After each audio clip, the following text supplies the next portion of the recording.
يوم يجمع الله الرسل فيقول ماذا أجبتم قالوا لا علم لنا إنك أنت علام الغيوب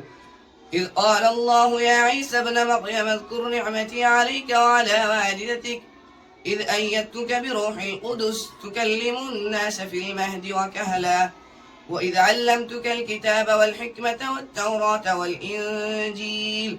وإذ تخلق من الطين كهيئة الطير بإذني فتنفخ فيها فتكون طيرا بإذني وتبرئ الأكمه والأبرص بإذني وإذ تخرج الموتى بإذني وإذ كففت بني إسرائيل عنك إذ جئتهم بالبينات فقال الذين كفروا منهم إن هذا إلا سحر مبين وإذ أوحيت إلى الحواريين أن آمنوا بي وبرسولي قالوا آمنا واشهد بأننا مسلمون